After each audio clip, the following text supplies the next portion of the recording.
नमस्कार भक्तों, बहुत बहुत स्वागत है आपका आज के इस नए गीता श्लोक सार अनुवाद वीडियो में। इस वीडियो से पहले हमने एक वीडियो पहले बनाया था, उसमें गीता के 1 से 50 श्लोक का हिंदी अनुवाद बताया था और आज हम गीता के श्लोक 50 से 100 के अनुवाद को सुनेंगे, जानेंगे, जो कि हमारे जीवन में बहुत ही महत्व रखता है। तो शुरू करते हैं हमारे आज का यह उत्तम वीडियो।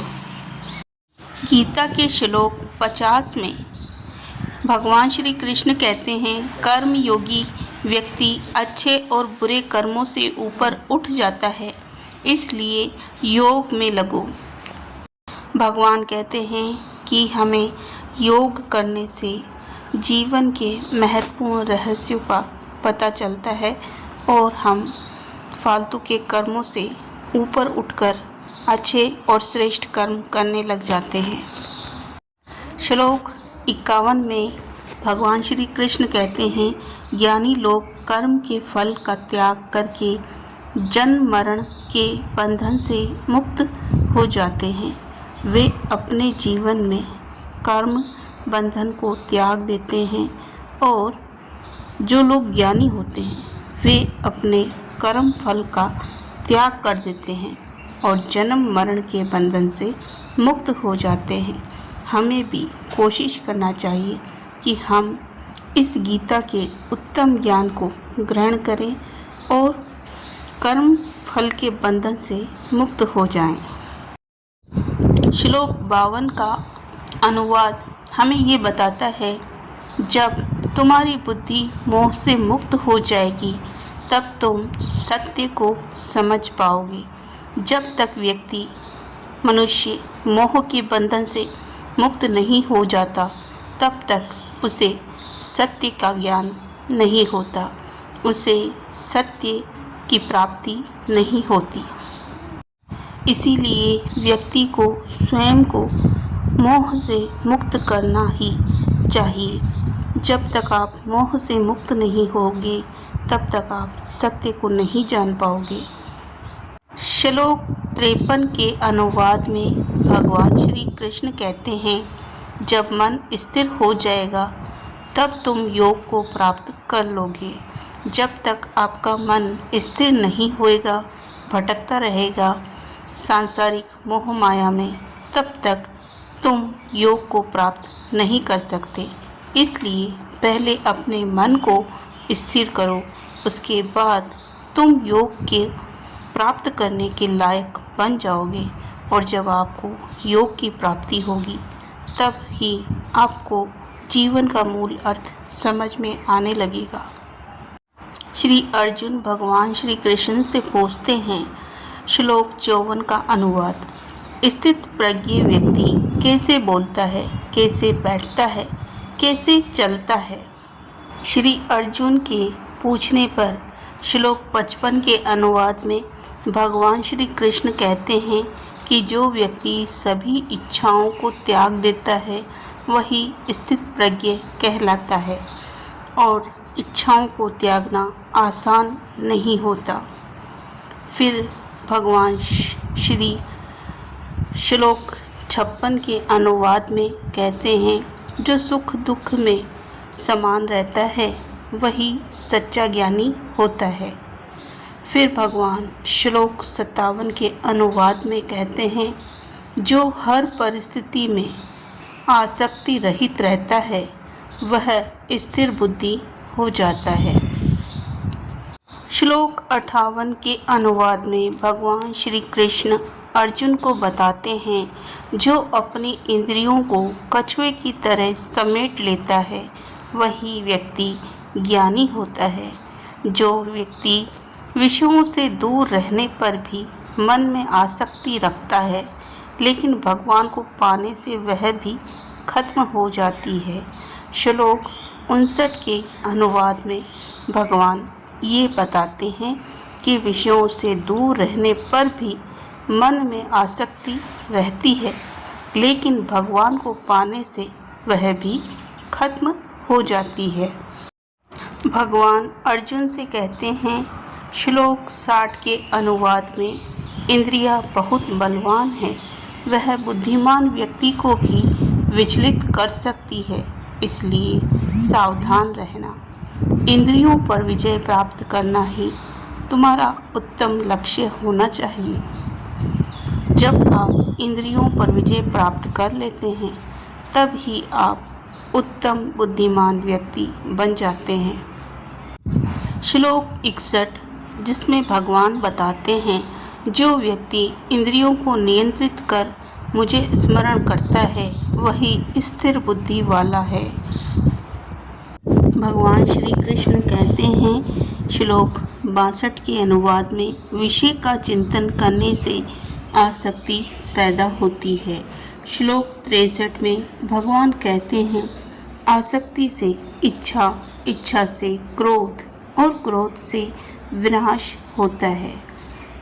भगवान श्री कृष्ण श्लोक 64 में कहते हैं, जो व्यक्ति इंद्रियों को नियंत्रित करते हैं उसे शांति मिलती है। श्लोक 65 में भगवान श्री कृष्ण कहते हैं कि शांति से दुख समाप्त होते हैं और बुद्धि स्थिर होती है। श्लोक 66 के अनुवाद में भगवान श्री कृष्ण बताते हैं, जिसका मन स्थिर नहीं उसे न ज्ञान मिलता है न ही शांति मिलती है। इसलिए व्यक्ति को अपने मन पे काबू रखना चाहिए, स्थिर रखना चाहिए। जिस भी चीज़ को, जिस भी लक्ष्य को आप प्राप्त करना चाहते हैं, उससे पहले अपने मन को काबू कीजिए कि वह इधर उधर ना डोले और अपने लक्ष्य की प्राप्ति तक स्थिर रहे। भगवान श्री कृष्ण कहते हैं, श्लोक 67 के अनुवाद में, भटकती इंद्रियां मन को उड़ा ले जाती है, जैसे हवा नाव को। श्लोक 68 के अनुवाद में भगवान श्री कृष्ण कहते हैं, जो इंद्रियों को नियंत्रित करता है वही ज्ञानी है। श्लोक 69 के अनुवाद में भगवान बताते हैं कि हे अर्जुन, ज्ञानी व्यक्ति जागता है जहाँ बाकी लोग सोते हैं अज्ञान में। भगवान श्री 70वें श्लोक में कहते हैं, जो इच्छाओं से प्रभावित नहीं होता वह शांति को प्राप्त करता है। भगवान श्री अर्जुन से कहते हैं, श्लोक 71 के अनुवाद में, जो सभी इच्छाओं का त्याग करता है वही सच्ची शांति प्राप्त करता है। और श्लोक 72 के अनुवाद में वह बताते हैं, यह ब्रह्म स्थिति है, इसे प्राप्त कर मनुष्य जन्म मरण से मुक्त हो जाता है। तो हमें अपनी इच्छाओं पर नियंत्रण रखना चाहिए और उन्हें नियंत्रित करना चाहिए। श्री कृष्ण कहते हैं कि अर्जुन पूछते हैं, यदि ज्ञान श्रेष्ठ है तो कर्म क्यों करना चाहिए। फिर भगवान श्लोक 74 में बताते हैं, अर्जुन भ्रमित है और स्पष्ट मार्ग पूछते हैं। श्लोक 75 के अनुवाद में श्री कृष्ण कहते हैं, दो मार्ग है, ज्ञान योग और कर्म योग। श्लोक 76 में भगवान कहते हैं, कर्म किए बिना कोई भी मुक्त नहीं हो सकता, इसलिए कर्म तो आपको करना ही होगा। भगवान श्री कृष्ण श्लोक 77 के अनुवाद में श्री अर्जुन को बताते हैं कि इस संसार में कोई भी व्यक्ति एक क्षण भी बिना कर्म किए नहीं रह सकता। श्लोक 78 में भगवान कहते हैं, जो बाहर से इंद्रियों को रोकता है लेकिन मन से सोचता है वह कपटी है। श्लोक 79 में भगवान श्री कृष्ण कहते हैं, जो मन से इंद्रियों को नियंत्रित कर कर्म करता है वही श्रेष्ठ होता है। श्लोक 80 में भगवान श्री कृष्ण कहते हैं, नियत कर्म करना जरूरी है, क्योंकि कर्म ही जीवन का आधार है। जय श्री कृष्ण, जय श्री राधे। भगवान श्री कृष्ण अर्जुन को बताते हैं कि आप जो भी कर्म करते हैं वह भगवान को समर्पित करके करिए, आपके कर्म श्रेष्ठ होते जाएंगे। श्लोक 82 के अनुवाद में भगवान श्री कृष्ण कहते हैं, यज्ञ अच्छे कर्मों से ही संसार चलता है। जो व्यक्ति अच्छे कर्म करते हैं उनके जीवन में सदैव उन्नति होती रहती है। श्लोक 83 में भगवान कहते हैं, जो यज्ञ नहीं करता वह पाप करता है। श्लोक 84 में भगवान कहते हैं, प्रकृति के नियम से अन्न, वर्धा और जीवन चलता है। श्लोक 85 में भगवान कहते हैं कि यज्ञ से वर्धा होती है और कर्म से यज्ञ होता है। आगे भगवान श्लोक 86 के अनुवाद में कहते हैं, जो इस चक्र को नहीं मानता वह व्यर्थ जीवन जीता है। श्लोक 87 में वे कहते हैं, जो आत्मा में ही संतुष्ट है उसे कुछ भी कर्म करने की ज़रूरत नहीं। श्लोक 88 के अनुवाद में भगवान श्री कृष्ण कहते हैं, ऐसे व्यक्ति को कोई कर्म बांध नहीं सकता जो कोई भी विषयों में संलिप्त नहीं है। श्लोक 89 में भगवान कहते हैं, इसलिए बिना आसक्ति के कर्म करना चाहिए। श्लोक 90 के अनुवाद में भगवान कहते हैं, महान लोग ही महान कर्म करते हैं ताकि लोग उनका अनुसरण करें। श्लोक 91 के अनुवाद में श्री भगवान कृष्ण कहते हैं, मुझे कुछ प्राप्त करना नहीं, फिर भी मैं कर्म करता हूँ। कर्म हमें सबको करना चाहिए और अच्छे कर्म करना चाहिए। श्लोक 92 के अनुवाद में कृष्णा कहते हैं, अगर मैं कर्म ना करूं तो लोग भी कर्म करना छोड़ देंगे, इसलिए कर्म हमें सबको करना चाहिए। कर्म के अभाव में व्यक्ति आलसी हो जाता है और आलस्य ही दरिद्रता की निशानी है, इसलिए हर व्यक्ति को कर्म करना चाहिए। श्लोक 93 के अनुवाद में भगवान श्री कृष्ण अर्जुन से कहते हैं कि जो व्यक्ति कर्म नहीं करता वह संसार का नाश करता है, इससे संसार का नाश होता है। हर व्यक्ति को कर्म करना अनिवार्य है। श्लोक 94 के अनुवाद में भगवान श्री कृष्ण कहते हैं, ज्ञानी को अज्ञानी लोगों को भ्रमित नहीं करना चाहिए।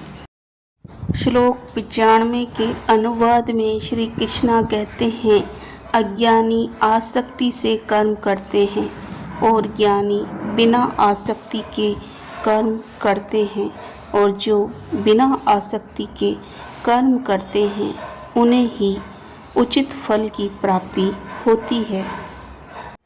श्लोक 96 के अनुवाद में भगवान श्री कृष्ण कहते हैं कि प्रकृति के गुणों से ही सारे कर्म होते हैं। श्लोक 97 में भगवान श्री कृष्ण कहते हैं, अहंकारी व्यक्ति सोचता है कि वह खुद सब कर रहा है, जबकि सब कुछ पहले से ही भगवान ने निर्धारित कर रखा है। श्लोक 98 में भगवान कहते हैं, ज्ञानी जानता है कि सब प्रकृति कर रही है और अज्ञानी समझता है कि सब मेरे द्वारा हो रहा है। श्लोक 99 के अनुवाद में भगवान श्री कृष्ण कहते हैं, ज्ञानी को अज्ञानी को समझदारी से मार्ग दिखाना चाहिए। श्लोक 100 में भगवान श्री कृष्ण कहते हैं, अपने सारे कर्म भगवान को समर्पित करके बिना चिंता के कर्म करना चाहिए। तो भक्तों, आपने सुना गीता के 50 से 100 श्लोकों का हिंदी अनुवाद। आपको यह वीडियो कैसा लगा? प्लीज़ इस वीडियो को ज़्यादा से ज़्यादा अपने दोस्तों को, अपने परिवार वालों को शेयर करें और इस चैनल को सब्सक्राइब करें ताकि हम अपने जीवन को उत्तम बना सकें, साथ में अपने दोस्तों और परिवार वालों को भी गीता का उत्तम ज्ञान शेयर कर सकें। तो इस वीडियो को शेयर करना ना भूलें। धन्यवाद। फिर मिलते हैं एक नए वीडियो के साथ, आगे के नए गीता ज्ञान, नए गीता श्लोक के अनुवाद के साथ।